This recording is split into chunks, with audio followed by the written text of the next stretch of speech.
Christmas to all my dear friends. আজ কিন্তু বড়দিন, আর বড়দিনের এই শুভ লগ্নে আমরা প্রত্যেকেই কিন্তু কম বেশি কেক খেয়ে থাকি।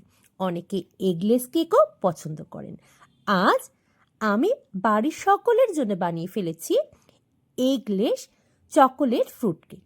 তো কিভাবে বানালাম সেটাই চলুন আজ আপনাদের সঙ্গে শেয়ার করি। আমি প্রথমেই কিন্তু বেশ কিছু উপকরণ নিয়ে নিয়েছি। এখানে নিয়ে নিয়েছি ছোট ছোট টুকরো করে কেটে রাখা মোরব্বা, নিয়েছি বেশ কিছু পরিমাণ টুটি ফুটি, আর নিয়ে নিয়েছি কাজু, কিশমিশ, খেজুর এবং এছাড়াও নিয়েছি আখরোট, আমসত্ত্ব, সাধারণ যে চীনা বাদাম হয় সেই চীনা বাদাম, এই সমস্ত উপকরণ। ফ্রুট কেক যখনই আমরা তৈরি করি তখন কিন্তু এই সমস্ত ড্রাই ফ্রুটসের পরিমাণ যত বেশি হয় ততই কিন্তু খেতে সুন্দর হয়। এখানে কিন্তু আমি বেশ কিছুটা পরিমাণ আমসত্ত্ব নিয়েছি এবং নিয়েছি বেশ কিছুটা চেরিও। এই পরিমাণটা কিন্তু নির্দিষ্ট করার চাইতে আপনারা আপনাদের মনের মতো করে নিতে পারেন।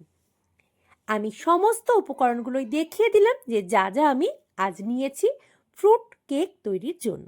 তবে আজ আমি কোনো প্রকার ডিমই ব্যবহার করব না।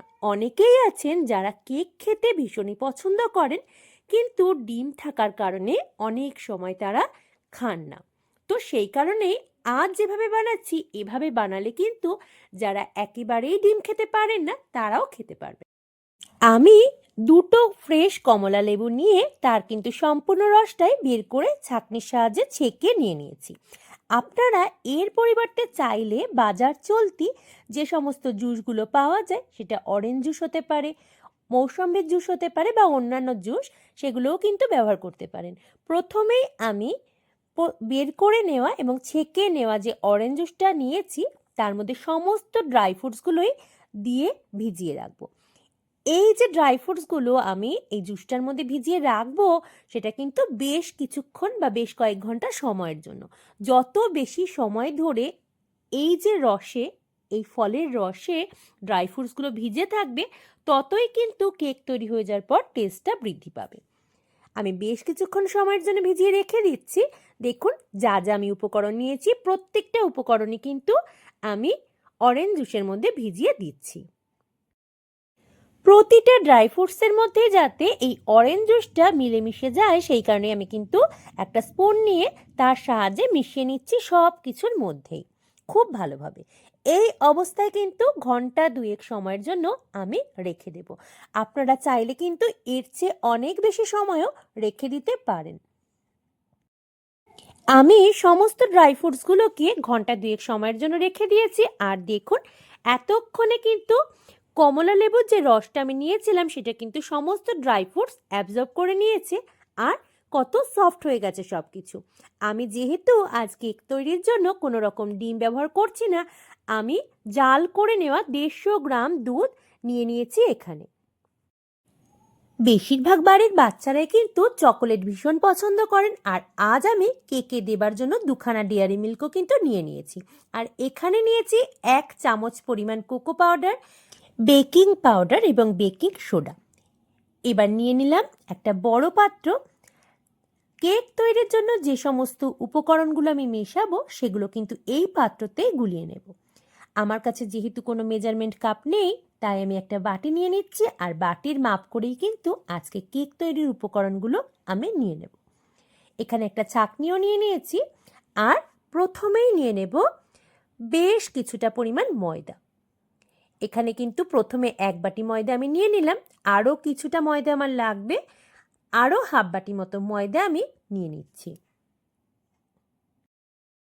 এবার এই ময়দাটার মধ্যে মিশিয়ে নেব আগে থেকেই আলাদা করে রাখা কোকো পাউডার, বেকিং পাউডার এবং বেকিং সোডা। এগুলো কিন্তু সবকটাই আমি ময়দার মধ্যে নিয়ে চেলে নেব খুব ভালোভাবে। খুব ভালোভাবে ময়দাটাকে চেলে নিয়েছি। এবার চলুন পরের স্টেপে চলে যাই। আমি এখানে একটা কড়াইয়ের মধ্যে গুঁড়ো চিনি নিয়ে নিয়েছি বেশ কিছুটা পরিমাণ, সেটাকে কিন্তু নাড়িয়ে চাড়িয়ে গলিয়ে নিচ্ছি। আপনারা যারা ক্যারামেল তৈরি করতে চান তারাও কিন্তু এই পর্যায়ে একটু ব্রাউন হওয়া অবধি অপেক্ষা করে চিনিটাকে গলিয়ে নিতে পারেন। তাতে কিন্তু কেকের কালারটা খুব সুন্দর আসে। আমি কিন্তু শুধুমাত্র গলিয়ে নিলাম, তাতে দেখুন হালকা মিষ্টি একটা ব্রাউনিশ কালার এসেছে। এবার কিন্তু এটাকে আমি ঠান্ডা হতে দেব আর তারপর ময়দার মধ্যে মিশিয়ে নেব। চিনিটা কিন্তু সম্পূর্ণভাবে গলে গেছে।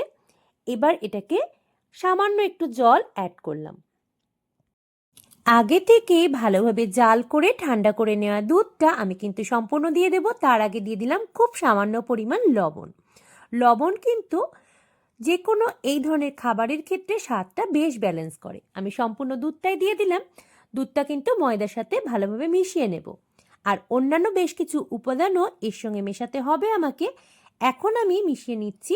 এখানে রয়েছে দারচিনি এবং জায়ফল সামান্য সামান্য পরিমাণ গুঁড়ো করা। এটাও কিন্তু এই ময়দা এবং দুধ যে মিশ্রণটা রেখেছি আমি তার মধ্যে খুব ভালোভাবে আমি মিশিয়ে নিচ্ছি। এবার এই উপকরণটার মধ্যে অ্যাড করে দেব গলিয়ে নেওয়া সম্পূর্ণ চিনিটাই। ময়দা যে পরিমাণ আমি নিয়েছি তার কিন্তু অর্ধেক পরিমাণ আমি চিনিটা রেখেছি। চিনিটার পরিমাণ কিন্তু অবশ্যই আপনারা নিজেদের স্বাদ অনুসারে নিয়ে নেবেন। আর এখানে দেখুন যে দুটো ডেয়ারি মিল্ক আমি নিয়েছিলাম সেই দুটোই আমি টুকরো করে ভেঙে নিয়েছি আর নিয়েছি 70 গ্রাম বাটার। এই দুটো উপকরণও কিন্তু খুব ভালোভাবে গলিয়ে নেব। আমি সেই কারণে একটা পাত্রে জল গরম করতে বসিয়ে দিয়েছি। তার উপর ছোট্ট একটা বাটিতে এই বাটার এবং চকলেটটাকে ধীরে ধীরে গলতে দেব। চকলেট এবং বাটার কিন্তু ধীরে ধীরে গলতে শুরু করে দেবে। আর দেখুন অল্প অল্প করে কিন্তু বাটার এবং চকলেট গলে যাচ্ছে। সম্পূর্ণ বাটার এবং চকলেটটা গলে যাওয়ার পর আমি আমার কেক তৈরির পরবর্তী পর্যায়ে চলে যাব। দেখুন এখানে কিন্তু সম্পূর্ণ বাটার এবং চকলেটটা মিলেমিশে একাকার হয়ে গেছে।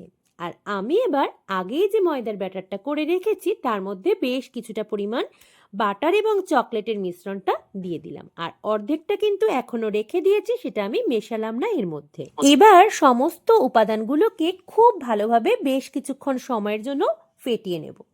এই ফেটানোটা যতটা সুন্দর হবে তত সুন্দর হবে কিন্তু আমাদের তৈরি করা কেকগুলো, আর তত বেশি ফুলে উঠবে। আমার ব্যাটারটা কিন্তু বেশ খানিকটাই ফেটানো হয়ে গেছে। আরও কিছুক্ষণ সময়ের জন্য ফেটিয়ে নিচ্ছি। এবার কিন্তু বোঝাই যাচ্ছে কেকের ব্যাটারটা একেবারে কেক তৈরির জন্য রেডি। আগে থেকেই আমি কিন্তু সমস্ত ড্রাই ফ্রুটসগুলো যেগুলো আমি আজ কেক তৈরির ক্ষেত্রে ব্যবহার করব সমস্তটাই ভিজিয়ে রেখেছিলাম প্রায় 2 ঘন্টা সময় ধরে। এগুলো কিন্তু খুব সুন্দরভাবেই সফট হয়ে গেছে। এবার কেকের ব্যাটারটার মধ্যে এই উপকরণগুলোকে খুব ভালোভাবে মিশিয়ে নিচ্ছি। সমস্ত উপকরণগুলো খুব ভালোভাবে মিলেমিশে গেছে। আর এবার এই ব্যাটারটার মধ্যে আরও একটা উপাদান আমি যোগ করব, যেটা কিন্তু একেবারেই আমি ভুলে গিয়েছিলাম প্রথমে আপনাদের সাথে শেয়ার করতে। তাই এখন আমি এর মধ্যে বেশ কিছুটা পরিমাণ প্রায় 70 গ্রাম মতো চকো চিপস দিয়ে দিচ্ছি। এটাকেও আমি খুব ভালোভাবে মিশিয়ে নেব। আমি সমস্ত উপকরণগুলো খুব ভালোভাবে মিশিয়ে নিয়েছি। আর এবার কেক তৈরির জন্য একটা ফয়েল নিয়ে নিয়েছি, এর মধ্যেই কিন্তু আজ কেক তৈরি করব। একটা লেয়ার ব্যাটারটা আগে ছড়িয়ে দেব আর তারপর আগে থেকে যে চকলেটটা আমি সেপারেট করে রেখেছিলাম সেই চকলেটটা কিন্তু আমি স্প্রেড করে দেব সম্পূর্ণ এই যে কেকের ব্যাটারটা তার মধ্যে। আমি ড্যাব ড্যাব করে নিচ্ছি যাতে কোনো বাবলস এর মধ্যে না থেকে যায়। এবার চকলেটটা কিন্তু আমি দিয়ে দিচ্ছি এর মধ্যে। এটা মিডিলের লেয়ারটার মধ্যে কিন্তু ভালোভাবে মিশিয়ে ছড়িয়ে দেব। আর আরও এক লেয়ার আমি কিন্তু কেকের ব্যাটারটা এখানে ইউজ করব। বড়দিনে নিজের প্রিয় মানুষগুলোর জন্য বাড়িতে কিছু বানাতে পারলে বেশ ভালোই লাগে, যে কোনো অকেশনেই সেটা ভালো লাগে। আমি কিন্তু মোটামুটি রেডি করে ফেলেছি। এবার শুধু ওভেনে বেশ কিছুক্ষণ সময়ের জন্য কুক করার পালা। তো আমি কিন্তু সাজিয়ে নিয়েছি বিভিন্ন ড্রাই ফ্রুটস, টুটি ফুটি, চকো চিপস এগুলো দিয়ে। এবার শুধুমাত্র ওভেনে কুক হওয়ার পালা। আমি প্রথমে প্রিহিট করে নিলাম 1-1.5 মিনিট সময়ের জন্য, আর এরপর কেক বসিয়ে দিয়েছি ওভেনে।